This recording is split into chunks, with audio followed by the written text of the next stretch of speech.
Hello, everybody, and welcome to another edition of Dimes, the college basketball podcast. I'm Matthew Brune, and joining me once again is Jamie Shaw. And Jamie, it's Halloween. That means we are 3 days away from the start of college basketball season. How you doing? Man, I am. I'm hype. I'm hype. I'm gonna get a basket full of chocolate tonight. Be eating But that not all for the throughout the not for the weekend. kids. You're not handing them out to the children. You're just gonna take it for yourself. No, it's for the kids, for myself. Yeah, you got to have the parent tax. Yeah, the There you parent go, the tax. parent tag. That's Yeah, we got 2026 rankings updating on Monday. We got college basketball starting on Monday. It's going to start counting, starting to matter.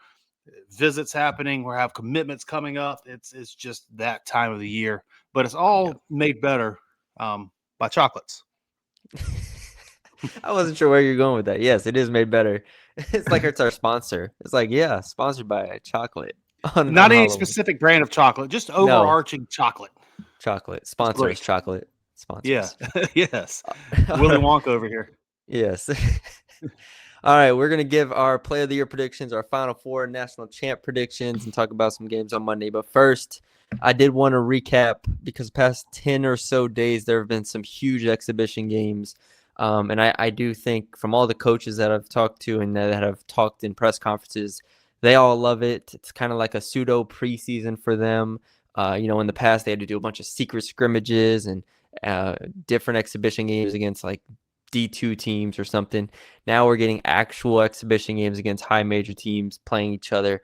And I think it's great in terms of these coaches get to try things, and we've seen different lineups, different players, and it's great for us obviously to get a handle on these teams to where we're not going in as blind as I think we usually do. So with that being said, I did want to throw it to you and say what are what's one of your takeaways from watching some of these exhibition games? I wasn't able to get my eyes on all of them. I mean, there were so many of them. I felt like everybody was playing somebody, but in the ones you were able to see, what was one of your takeaways? One of the big things I think that we're seeing, that I've seen from these expositions, is the parity that's in college basketball this season. I don't know that there's necessarily a runaway team in there, but I also think watching these teams play, obviously we know that there's not offenses implemented, there's not defenses implemented. They're just kind of going out there and hooping and doing all that. But I think what we're seeing is that while the ceiling, the elite teams, is not necessarily as high, I think the floor of the teams is much higher. So I think there's there's a group that's not as wide ranging from the top to the bottom, and I think you're going to see a lot of that within conference play this year, where a lot of these teams, maybe the bottom half of the conferences, will be able to compete with the teams that are at the top halves of the conferences. I think we're seeing a lot of just a lot of parity within the college basketball game, and that's always makes for excitement. That always makes for excitement within the season, but it also allows the cream to rise to the top. Whereas right now, we're not able to look at college basketball and say, this is the team. These two teams are the two teams.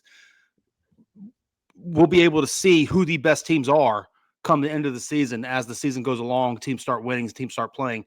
I think the parity is very exciting right now in college basketball. Yeah, I think kind of an extension of that, the front court might be the separator for some of them. And this is where one of my just takeaways are watching Michigan and St. John's. The the front courts in that game, I mean, that's two of the best front courts in the country, as we know. You look at both sides of the ball. I mean, you're talking Zuby versus Yaxel, and it was just an incredible game. Went to overtime. I think you look at the front courts across these top teams, and I think that's where they're going to start to separate themselves. If we do start to see it, I think that's kind of where I think Michigan, I'm just as high. I was high on them. We both had them winning the Big Ten. Seeing that game, I mean, that didn't change anything, and I don't want to take too much away from them, but Michigan St. John was an awesome game, and I think both those teams are going to be really, really good in terms of they lived up to the expectation. Now, the backcourts for both of them, I think it will continue to be a question mark, but I think we're going to see it with, let's say, Florida this year. I think we're going to see it with a lot of teams in terms of these front courts where they have two, maybe even three, 6'8" plus guys on the court at the same time. they're going to try to bully you. And I think Michigan and just St. John are going to do that at a very high level this year. So I love that game. That's my first takeaway. Go ahead with your second one. I know you have another one that you love. For sure. And to kind of capitalize on that as well, I think you're seeing that trend over these past couple of years. Obviously, as we all know, as far back as time goes, guards win in March. But I think we're seeing the teams that are making it to the Final Four, making it to the final games, also, to your point, have the front court. You know, we have Auburn the last Donovan year. Klingons, the Zach Edey's of the Yeah. world. We have last year with Florida, this past year with Houston, you know, and continue to go back from there. I think we're seeing the trend.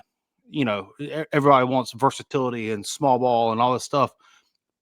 Dominant centers, you know, as much as guard play advances you in March, dominant centers are coming back in trend to winning in March as well. To your point, I think something else that we're seeing in college basketball in these exhibitions is this is going to be a very, very fun year for freshmen. Yeah. What we're seeing at the top, obviously, all over the national landscape conversation is Cameron Boozer and AJ Dibansa, and then you have Darren Peterson at Kansas as well. And rightfully so, those three guys have been incredibly well, as we'll talk about later. Some of them might even be in the conversation for National Player of the Year, All-American honors, national type of awards between those three. But then you also have guys like the Arkansas duo, Malik Thomas and Darius Acuff. You have Nate Ament over at Tennessee. You have Caleb Wilson at UNC. Tunde Yusufu, Koa Pete, and Braden Berries at Arizona, whom you know, we'll talk about later as well. And then, you know, we have guys like Jalen Harrelson at Notre Dame and Caden Mingo at Penn State, and then Kyan Anthony and Sadiq White at you know, Syracuse, Shauna Bayev at Cincinnati. The list goes on and on. But this year in college basketball, I think we're going to be seeing, and I think the exhibitions have shown us, we're going to be seeing freshmen who make their mark in the national conversation within college basketball this year. And that's not necessarily something that's been seen recently. Obviously, Cooper Flagg last year had the year he had, leading Duke in all five counting stats and all that. But I think we're going to see a handful, maybe even more, of guys who are freshmen that put their fingerprint on the national landscape of college basketball this season. I think what stands out in terms of the freshmen is, I mean, I watched, I think all 5 of the top 5 in their exhibition games, you know, North Carolina, Tennessee, and BYU, the top 3, all of them, was how much just the offense revolves around them this year. I mean, we look at Nate Ament, right? He didn't shoot the ball great in that game. I don't remember the exact field goal percentage, but he probably shot like 25-30% from the field. But he, on the wing, a lot of it was get to your spot, try to rise up with your 6'10", 6'9" frame and just shoot over people. And Tennessee will do that with wings, right? We've seen that with Dalton Connect. We've seen that with Chaz Nair in terms of letting those talented wings kind of score. Well, now it's a freshman doing that. It's not a 23-year-old that's been to 3 schools. Like, it's Nate Ament. You know, Boozer, obviously, Wilson, all of them had good games. AJ, Darren Peterson was incredible in his game for Kansas. So, I mean, that's just the top 5. Like you said, you can go beyond that. And I think just what stands out to me with those freshmen is they're not just good players. Like, they are the central point of their offensive attack. I would argue, like, AJ's maybe the only one that's not like the guy, because Rob Wright had the ball in his hands a lot in that game, and he will. But, like, still, they're all just really, really important pieces for their offense. And those teams are going to need them to be, like you said, like stars pretty much for them. So without a doubt, it's going to be exciting to kind of watch how it progresses, because obviously freshmen, they're going to have their all college basketball is going to have their lumps they take and getting used to new teams and new teammates, new systems and all that. Yeah. So it's going to be very exciting to see, because you know, just in years past, we haven't necessarily seen that across the national landscape, but there's just so many of them in this class. Yeah. You know, it's going to be inevitable. It's going to be fun to see how it kind of progresses. Yeah. My last takeaway is, I think we both had Louisville winning the ACC, and I stand by that. But I do think early in the season they are going to be kind of volatile. They obviously we knew they're going to shoot a lot of threes. They are a guard heavy team. And watching that game against Kansas, I was like, there were clearly spurts where it was like, okay, this team is fun. They're awesome. They have like 6 really high level guards. and then they go a streak where I'm like they just shot too many threes, and you're like I don't love the offense here, but also it's an exhibition game, so you're trying to figure it out. The defense I think will be something to watch for them, but Louisville is going to be one of the most fun teams to watch this year, and I mean that in terms of like just taking in the ups and downs with them throughout the first few months, and then once they get to ACC play, I think they're gonna roll in ACC play, but it's gonna be interesting to see the kind of the ups and downs and see. There's going to be games where they score 100, and then might be games where they score like 65, 70, and are in a dogfight that we're not expecting. So I'm interested to see Louisville. That was my second takeaway watching that game. That's going to be a fun team to monitor. My thing with Louisville, my curiosity is going to come on the defensive end of the floor. Last year, they had Chucky Hepburn at the point of attack. He was able to heat the ball up, guard for 94 feet, really turn an offensive player and all that. Looking at what they have this year, what they brought in, it fits Pat Kelsey's offensive style of play. Guys that can shoot, space the floor, make decisions with the ball in their hand. But with Ryan Conwell, Adrian Woolley, Isaac McNeely, Michael Brown, defensively, who's getting the stops, who's going to step up and guard at the point of attack. That's going to be the very interesting aspect with that Louisville team is while offensively, as you mentioned, they're going to be able to put up points, they're going to be able to space the floor, and they're going to be able to get out in a hurry. Can they get the defensive stops necessary? Yeah, for sure. All right. There are exhibition takeaways. Let's move to our predictions. We've predicted all we've predicted the high major conferences so far. Let's do our player of the year prediction first. Who do you got for the national player of the year?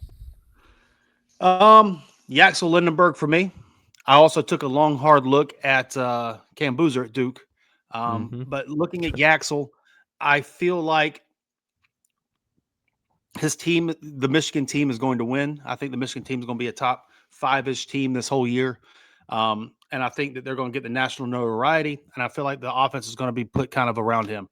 I think that while they have a deep team, while they have the big depth around him with Morez Johnson and Ade Mara, while they have the guard depth around him as well with Namari Burnett, they have Elliot Cadeau, they have LJ Kaysen, and they have Roddy Gale, etc. I think everything's going to be centralized. Ball's going to be in his hand to be able to make a play. I mentioned Cooper Flagg earlier, led his team in all 5 counting stats this past year. Yaxel did the same thing at his previous school. So he's coming in. Obviously, he's an up transfer, but wildly successful.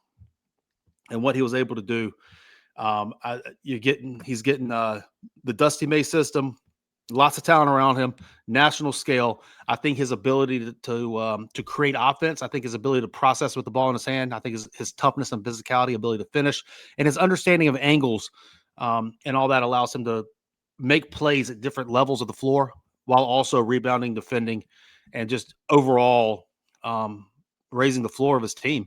I think we're going to see him. I think we could see him end up being the national player of the year. What's funny is he led this team in all 5 counting stats, and he had a usage of 25.6 per KenPom, and I think that usage percentage could be like even a smidge higher this year. I just think they're going to play through him completely, and I agree with everything you said. I mean, I liked Elliot Cadeau for that in the Michigan exhibition game and stuff, but it's going to be Yaxel early and often throughout the season.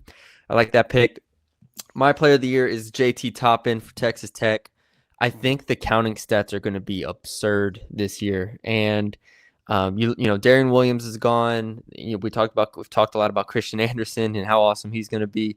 But Toppin, with the rebounding ability that he has, I think he's going to block 2 shots per game. So he's going to be a force on the defensive side of the ball as they continue to try to improve. And I know they've gotten other bigs there that we've talked about that would help him out, but help side guy, he's really good. And then offensively, the touch, the relentlessness, the rebounding. I think if Texas Tech ends the year as a top 5, top 6 team in the country, they're going to be in the national headline, and I think JT Toppin will be the leader of that team. And we talked about it beforehand. You look at some of these top teams, and they don't have like a clear number 1 guy. When you talk about the Houstons, the UConns, and some of the other teams here, I mean, Texas Tech, like I said, we love Christian Anderson, but like JT Toppin is the guy here, and he's a returner. People are familiar with him. They're not having to like learn his name. I think Toppin is going to be Just tremendous this year from McCasland and them. So give me Toppin as my player of the year pick. Yeah, defending conference player of the year. He's a known commodity, both within his team and the national landscape. I think this Texas Tech team is good. When we talked to Grant McCasland earlier, he seemed pretty excited about him Yes, he did. as well. So that's a good selection. All right, Final Four. We got to make our picks. Where's the Final Four this year? Arizona, I believe. Indianapolis. Indianapolis. Okay. The women might be in Arizona. I think that's what it was. Indianapolis. Who makes it? Final Four. Go ahead. So for me, my Final Four is Michigan, Houston, UConn, and Kentucky. I just like the depth of those teams. I think that what they have is quality guard play. When you look at Michigan, they have Elliot Cadeau, Roddy Gale, and Amari Burnett, LJ Case, and Trey McKinney. They have a depth of guards, a depth of physicality. They can play defense. They can create offense. They can spread the floor and shoot it and all that.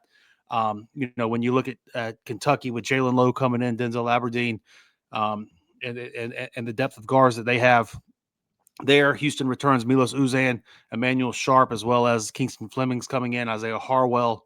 And then we have UConn bringing in Silas Demery. They have Malachi Smith. They return the wings, Jalen Stewart, Jaden Ross. I just really like these teams in the backcourt. But like we were talking about previously, they also have the bigs. They also have very intriguing bigs. We talked about Yaxel Lindbergh and Ade Mora, Morez Johnson from Michigan. We talked about, we didn't talk about, but Houston has JoJo Tugler, who might be the best defensive big in the country, joined by McDonald's All-American Chris Senack, and then a depth of guys there as well. Terrace Reed returns along with Alex Caravan for UConn, experienced and battle-tested guys. And then whenever Jaden Quaintance comes back, he'll join former McDonald's All-American Brandon Garrison and McDonald's All-American Malachi Moreno. So I love the makeup of these teams. I think they have depth. I think they have, well-roundedness. They can guard. They can put the ball down low and score on the block. They can spread the floor. They have multiple guys on the floor at one time who can make decisions with the ball in their hands. And I think that's a big thing, being able to attack from different points of attack while playing different settings of basketball at different levels. And then also defensively, especially this Kentucky team coming in. You know what Houston does. Dan Hurley at UConn, and then Dusty at Michigan. I think defensively these teams can really put together five guys on the floor. They can really heat the ball up and protect the rim at the same time, while playing up the line, being aggressive in the passing lane. So these four teams I think are very well constructed, both perimeter-based, on the block-based, two-way teams with depth. And, I guess I just have, the least amount of questions with these four teams coming into the season. Well, you can give your national champ too while we're on it. Michigan. I have Michigan, again, going with the least amount of questions with them. The only question is how they're going to utilize Elliot Cadeau throughout the course of a season, playing within the flow of the bigs who can make play with the ball in their hand. But that's just a question of having multiple guys on the floor who can make a play with the ball in their hand, who can make a decision, who can make a read. But this Michigan team, the depth, the bigs, the guards, they can space the floor. They can play slow in the half court. They can play in the pick and roll. They can spread you out five wide. With five guys who can attack and make a decision. I just really like the makeup of this Dusty May team, and I really like the pieces they have in there. Yeah. My Final Four is going to be Florida, Houston, Texas Tech, and Michigan. So we're the same in terms of Houston and Michigan make it. I have Florida and Texas Tech. All of them, to me, when you look at the defensive identity of them, I mean, I've talked about the front courts, and you talked about the front courts with Houston and Michigan there. Texas Tech, obviously, JT Toppin. They've added other pieces around him this year to where I think they're more well-rounded in that front court. I think Christian Anderson's legitimately top 50 player in the country this year. I think they have enough. We talked about Lawan Watts for them. Graham McCasland, that was moments. I mean, a Walter Clayton run away from making a Final Four last year. And so I definitely think they have the coach for it. I think they have the personnel for it. Give me Texas Tech in there. And then Florida, I had them second in my SEC predictions, but if we're talking about teams that I think can make a run in March, I look at what they did last year clearly, and then just the returning front court that I've continued to mention in terms of those three bigs that they return and say, all right, I think they have enough guard play. I think they have enough shooting, and they have versatility with those guys to where they're just going to overwhelm some teams. I think that's a team with a really high floor. And the question is now, can you win 6 in a row for a second straight time in March and April? That's a really tough task, but I think they get 4 in a row for sure and get to the Final Four. So Florida Tech, Michigan, like you said, watching them, I felt even better about them. Maybe the highest floor team in the country with their front court and just what we know. I was really impressed with Merez Johnson, obviously Ademara, Yaxel, clearly elite front court. I thought Elliot Cadeau played a really good game too against St. John's, and I think he has the potential to impress people this year. So those are my Final Four teams. My national champ is Houston, though, and I think this is the year they get it done. And same thing with Florida. It's hard to get back there. It's really hard to get back. But what's different with this team to me is I think those 3 freshmen are ready to. They don't have to play some crazy role. They don't have to be out there averaging 15 points per game. We talked about a lot of freshmen across country that will be centerpieces of their offense. I think you look at Houston, and we know what they have with Uzan. We know what they have with Sharp. We know what they have with Tugler, and you go down the list. But really, we're replacing Juwan Roberts. You're replacing LJ Cryer. There's other ancillary pieces there, like a Malik Wilson and stuff. But you're replacing those 2. I think by the end of the year, when we get to March, those freshmen are going to be ready to step into those roles and be starters, whether it's Kingston Flemings with the ball in his hands, whether it's Isaiah Harwell as like a scorer / combo guard type. I think he fills the role of LJ Cryer really nicely. Obviously, there's like a 5-year gap between them, but in terms of what they're going to be in March, I have a lot of belief in them. And then you talked about Cenac in the front court. He's not Juwan Roberts in any way, shape, or form, but I think they have Khalifa Sacco to help them in that front court. And if they just want a bruiser, rebounder type guy, I think Cenac gives them something they haven't had in terms of a guy that can face up and do a lot of different things off the bounce at that 4 spot. So I think they're going to be a little bit more versatile. I think the freshmen are going to be ready come March. They might not be ready in October, November, but in March, I believe in them enough to where you give me Uzan, you give me Sharp, you give me Tugler, and then you give me those 3 guys and Sacco. I think that's 7 that can play with anybody in the country, and then I just believe in Kelvin Sampson. So Houston, my national championship pick. I think Kelvin Sampson gets over the hump. Yeah, no, that's a good Final Four. It's like we said to lead it off. There's going to be a lot of parity in college basketball this year, so it's going to be a fun I hope season. you're ready for just the winner of the MAC to make a run and just out of nowhere. Yeah, out of nowhere, like, yeah, let's go back and look at our Final Four picks. Oh wait, we didn't have Charleston making a run here. Yeah. No, it's always fun to project. But last thing we have here before we get out. First games are on Monday, November 3rd. So in 3 days, like I mentioned off the top. Only 2 high major games between high major teams. Not to say there won't be other good games. There will be other notable results. There are going to be some upsets that I'm sure we'll have to touch on next week as well. But the 2 games between high major teams, Florida versus Arizona and Villanova versus BYU. It doesn't have to be long. Quick takes on both of those games, and if you want to give a pick, let's do it. Florida, Arizona is super intriguing. It's a very enticing matchup. Obviously, Florida's coming in. You have a lot of people talking about them as a top 5 team. A lot of people have them in their Final Four. I still have questions with this Florida team as to the up transfer from Xavier and Lee, what they're going to do at the 3 spot, backcourt depth, etc. I really like this Arizona team. Very intrigued by what they have coming back with what they have coming in as well.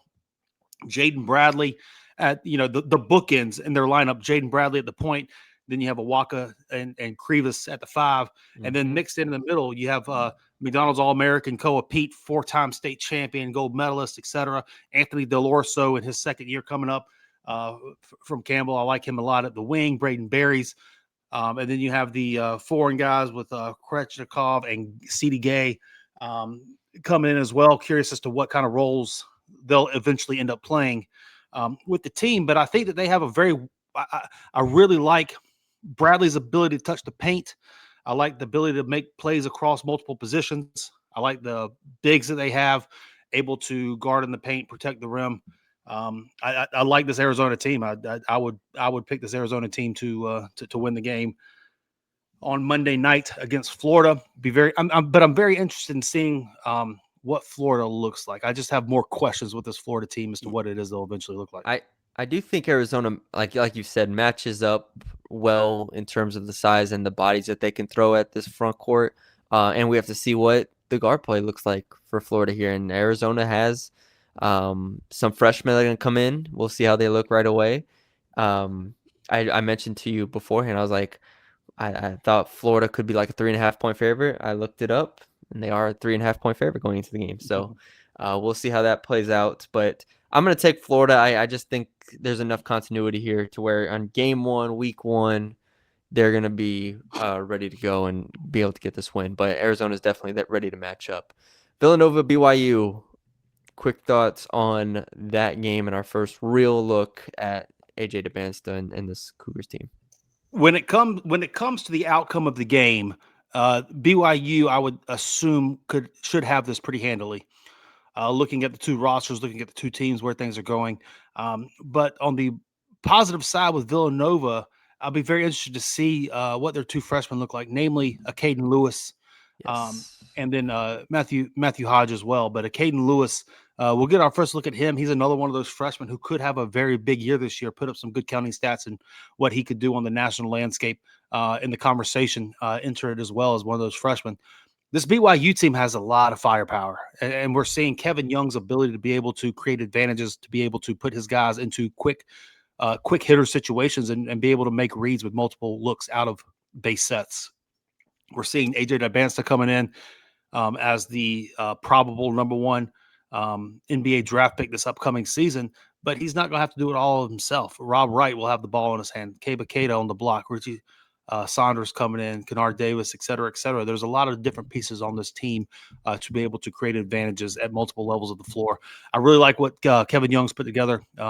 This should be a pretty BYU should be able to handle this game, but I am very intrigued to see what a Caden Lewis looks like in his first college game. Yeah, obviously Kevin Willard at Villanova, first team here. I think Villanova could be able to score the ball some, but I just don't see them getting enough stops in this game. I think BYU's athleticism, I think they'll be able to run. The shooting of Saunders and this team is going to be fun to watch. And Rob Wright, just watching him play against North Carolina in that exhibition game, I just think he's in total control right now. Year 2, Wright is someone we saw get better and better as the year went on at Baylor. And now you get him in a system where he has AJ and Richie Saunders around him. I just think they're going to be really good. So, yeah, give me BYU as well. Spread for that game, for those wondering, 7.5 for BYU. So, pretty big favorites for the Cougars. We'll see if they can get that done. And that's it. There we go. We're done previewing. When we come back next time, Jamie, we will have actual basketball to talk about and results to talk about, and we'll see how it goes. But yeah, next pod on Tuesday, we will recap the 2 games that we just talked about, and we'll talk about any other upsets, because there's like 100 games, but those are the only 2 high major ones. So be on standby for, if I'm just looking through it right now, if North Dakota somehow beats Alabama or something like that. I'm just going to be waiting to see who upsets who on this first day. But yeah, anything else? Good to go, man. Be on the lookout Monday. We're updating rankings. Also, 8 a.m. sharp Eastern. We have Field of 68 starting off the college basketball season on their day of college basketball. So make sure you check out the Field of 68. Check out what they got going on over there as well. And like I said, Monday morning, 2026 class, be noon Eastern time, 11 Central. 2026 rankings will be updated on Rivals.com. Yes. You're gonna Spoiler alert. Tyron Stokes will remain number 1. Hey, there you go. I don't think there was any question with that one, but yes.